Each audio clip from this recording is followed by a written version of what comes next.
Okay, so here's part 2, and I'm going to get started. The magic carpet showed Aladdin into the second chamber. High atop a massive altar, he saw the lamp. Aladdin ran up to the stone steps, but as the boy was reaching for the lamp, Abu, who could never resist a glittering jewel, grabbed a gem from the hands of an idol. The ground began to tremble. The voice of the cave spoke. Abu has touched the forbidden treasure. You shall never again see the light of day.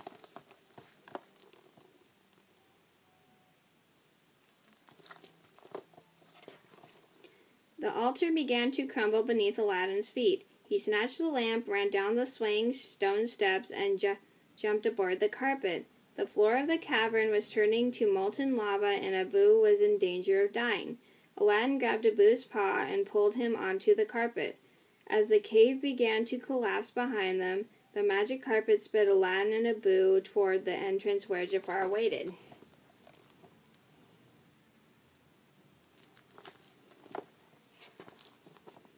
Jafar, help us, Aladdin called, clinging to the heavy edge of the cave.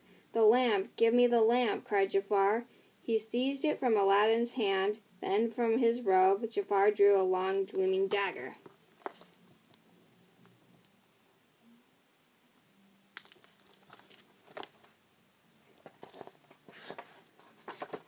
Goodbye, fool, Jafar snarled, raising the dagger over the helpless Aladdin.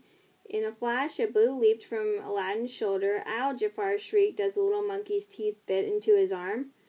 He dropped the dagger, and Abu and Aladdin fell back into the cave.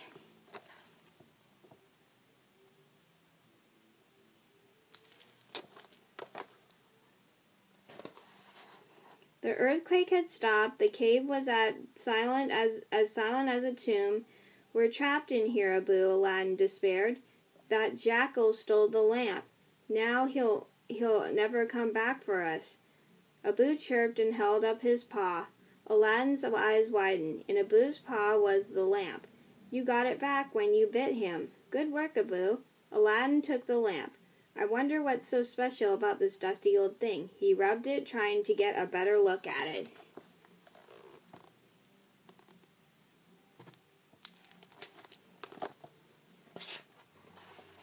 The lamp began to glow. Then a towering cloud of smoke poured from the spout. The smoke formed itself into a gigantic figure.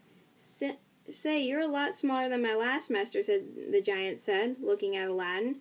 Or maybe I've gotten bigger over the last 10,000 years. Are you the genie of the lamp, Aladdin asked. The one and only, the genie replied. I don't believe you. If you're a real genie, you could get us out of this cave. Oh yeah, the genie said to Aladdin. Well, watch this, Mr. Smarty Pants.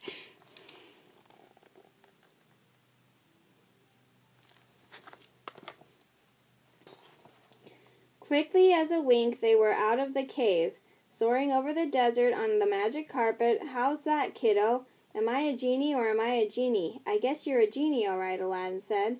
So do I get 3 wishes?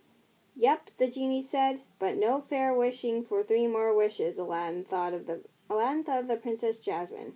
I wish I could be a prince.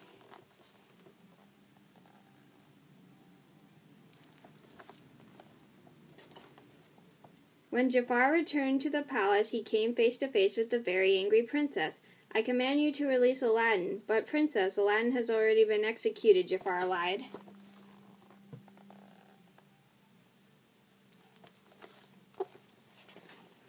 When I marry and become queen, you'll pay for this, Jafar fighting back tears. Jasmine ran from the room. That girl means trouble, Jafar said to Iago when they were alone.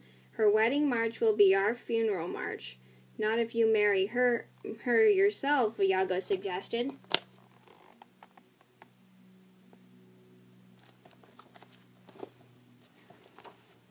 Suddenly, the palace gates were thrown open. Prince Ali Baba announced a palace guard. Trumpets blared, drums rolled, and into the palace flew Aladdin on his magic carpet. He was dressed from turban to toe, in the silks and jewels of a royal prince. I have come to seek the hand of Princess Jasmine, he said to the astonished Sultan.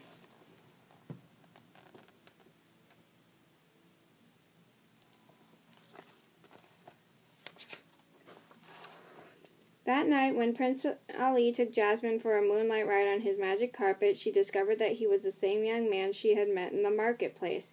Far below, Jafar watched them. I must get rid of that intruder before he spoils my plans, he thought.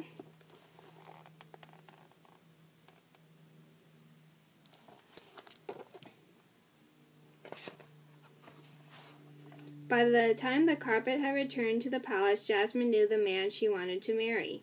"Good night, my Prince Aladdin," she said. Going into her bedchamber at once, Jafar and his guards fell upon Aladdin. Bound and gagged, Aladdin was carried to the edge of the high cliff. Below, he could hear angry waves crashing. "So you like to fly, Prince Ali," Jafar said. "Well, try this." The guards threw Aladdin over the cliff into the waiting sea.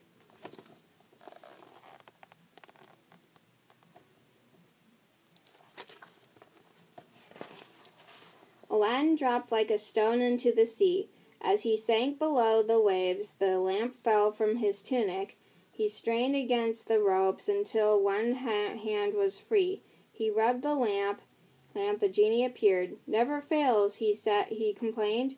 "As soon as I get into the bathtub, somebody rubs the lamp. I guess you wish I'd get you out of this mess." Nearly unconscious Aladdin nodded.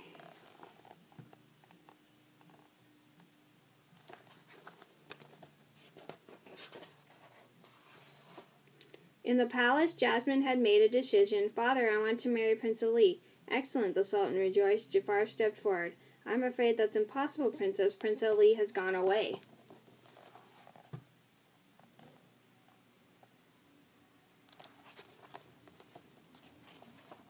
Jafar held his cobra staff before the Sultan's eyes.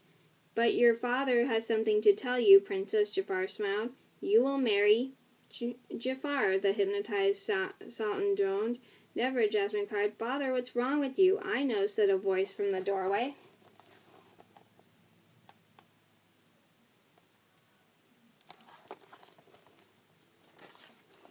It was Aladdin. He snatched the cobra staff from Jafar and shattered it on the floor.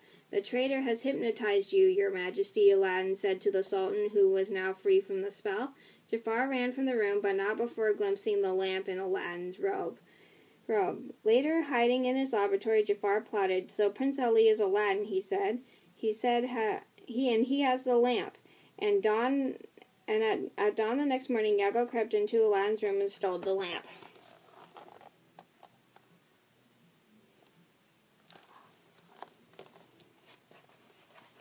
At last, Jafar had the lamp. Eagerly, he rubbed it. The genie appeared. "I am now your master," Jafar bellowed. "What a revolting development," said the genie. Jafar hesitated. "I wish to be Sultan."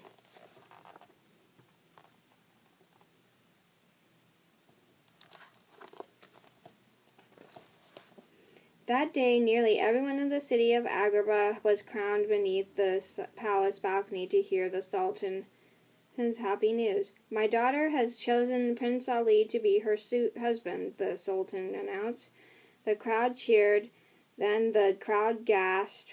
The Sultan's royal robes vanished. Someone else appeared on the balcony wearing the Sultan's robes. Jafar was now Sultan.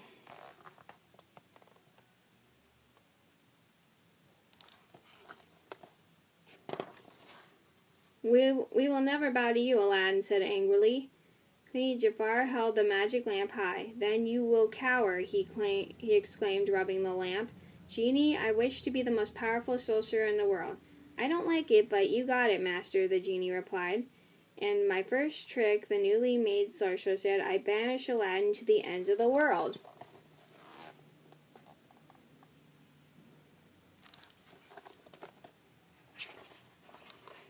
Bolts of lightning snapped from Jafar's fingers, hurling Aladdin to the top of the tower.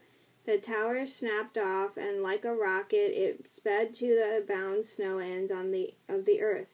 How will I ever get out of here? Aladdin groaned. The answer to his question appeared from the toppled tower in the shape of a boo who followed the magic carpet.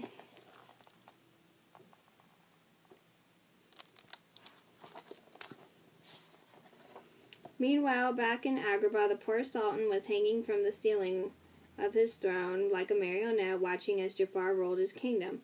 "Bring me more wine, slave," Jafar ordered Jasmine. Helpless in the sorcerer's power, she obeyed.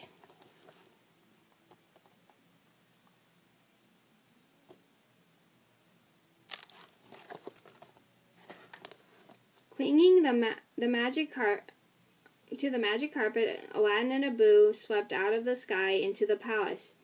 You, Jafar snarled. "How many times do I have to get rid of you, boy?" The sorcerer surrounded him with a wall of flames.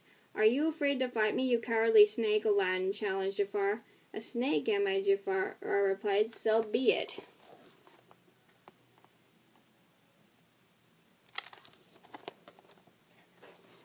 Instantly, Jafar turned himself into a huge cobra. Aladdin and Jasmine drew back from the deadly fangs. "Did you think you could outwit the most powerful sorcerer on earth?" hissed the cobra.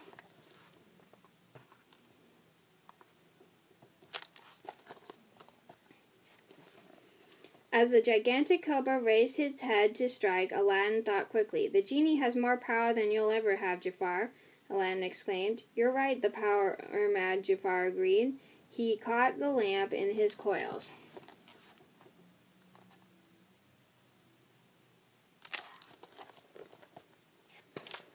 "Genie, my third wish it to be a genie."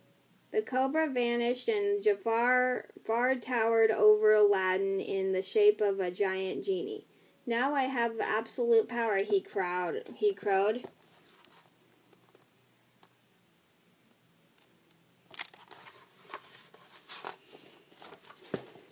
Then Jafar noticed what was happening. "What?" he shrieked. "I'm dissolving in a moment." In a moment, Jafar and Iago had disappeared forever, imprisoned in a lamp that Aladdin was holding. Then, with his third wish, Aladdin freed the genie. "I'm going to miss you," he said as the genie flew off to a new life.